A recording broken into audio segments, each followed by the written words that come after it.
бомж болуп кеткендердин тагдырына ошондой болуу жазылганбы же өздөрү күнөөлүүбү дейт. Тагдыр маселесинде Чубак устазыбыздын Акида Тахавия деген Акылбек Бекиев деген аалым киши бар.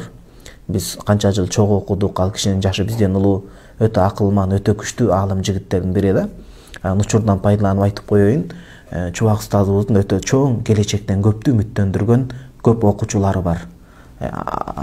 Абдурахимов Тургуналы деген, Аксыдан болот, Таластан Турдалиев Белек деген аалым жигит, Кудайым буйрса аябай жакшы эмгектерди кылып атат. Ибрагим Тариел деген Иорданияга да окуп келди, чоң.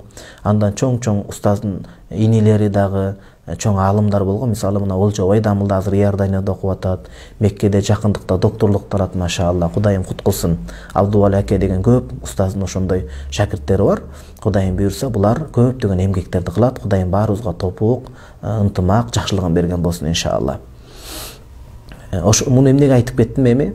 Ошондой аалымдардын кадырын билиш керек. Анан ошо Акылбек Бекиев деген шакиртинин Акида Тахавияда китеп жазган. Ошондо Чубак устаз Касси мечитинде сабак өткөн, Тойба мечитинде. Ошого кайтыңыз. Бул жерде сизге айтыла турган маселе эреже. Кудай Таалам эч кимге кыпындай дагы, чаңчалык дагы, молекулачалык дагы зулумдук кылбайт. Ва ма раббука бизалламин лил абид. Кудай Таалам эч кимге жөндөн-жөн зулум кылбайт. Зулумдук деген жок. Зулумдук деген сөз эмнеден кабар берет? Зулумдук бирөөнүн мүлкүнө кийлигишип кирип, анан барып кылуу. Баарыбыз Алланын мүлкүбүз. Аллах деле эч качан залым эмес. Ал мээримдүү зат, ырайымдуу зат.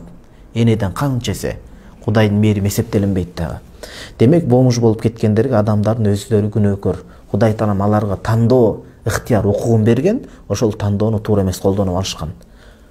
Бирок ал ошондой акыйда маселеси. Бирок биз аларды шакыба чеге албайбыз. Анткени ал-ибрату бил хаватим, өлүм алдында ким кандай өлөт, ал ошол маселе. Биз мусулман коомчулук эл катары аларга кол сузуп, көмөк берип жардамдашып керек. Анан напси деген бар, шайтан деген бар. Ошон мындай эми үзүрлүү адамдар деген сөз да. Анан өзлөрүнүн тиешеси бар, өзлөрүнүн дагы күнөөлөрү бар албетте. Кудай Таалам пендени жараткандай ыктыяр берген. Мына кааласаң адал суусундук ичкиниң. Мына кааласаң бул арам нерсе бар. Арам нерсе бар. Адал нерсени Кудайым буйрган, ошол нерсени каалаган, Кудайым ошол нерсени жаман көрөт. Арам нерсени Кудай жаратты, адилеттүүлүк. Бул дүйнө сыноо дүйнөсү да. Арам нерсени жаратты, бирок аны буйрган жок, андан тыйды, кайтарды. Кур'ан-ы Керимде айтты, аракка жакындабагыла, арамга жакындабагыла, чылым чекпегиле, мааниси мындай зулумдук кылып өзүңөргө зыян учурбагыла, арак ачык келди деп айтты. Пайгамбарлар жөнөттү. Пайгамбарлар мuraskoрлар аалымда даават кылып бардыгын айттырды. Бирок муну буйрган жок, тыйды мында. Аны жакшы көрбөйт арам нерсени да. Анан пендени жаратып туруп, пендеге ыктыяр берди. Кааласаң муну, кааласаң муну. Ыктыярыңды туура жолуна койсоң, сооп болот. Эки дүйнөдө жакшылык болот. Береке, адал оокат болот. Ыктыярыңды арам нерсеге жумшасаң, эки дүйнө кыйын болот. Бирок ошону кылып алып да, же шайтанга ээрчип, же туура эмес кылып алсаң дагы, менин астыма тобо кылып, пенде экениңди моюндап келсең, мен кечирем деп атат. Деңиздин көбүнчөлүк көп болуп кеткен болсо да, ала тоонун санынчалык кумундай көп болуп кеткен болсо да, тоо ташындай. Эгер пендечилине кайтып, Кудай мен пенделик кылдым, нафсимде азгырылдым, мен жаздым, адаштым деп мойнуна алса, Кудайым кечирет. Албетте Кудай аларды ошондой кылып жараткан эмес.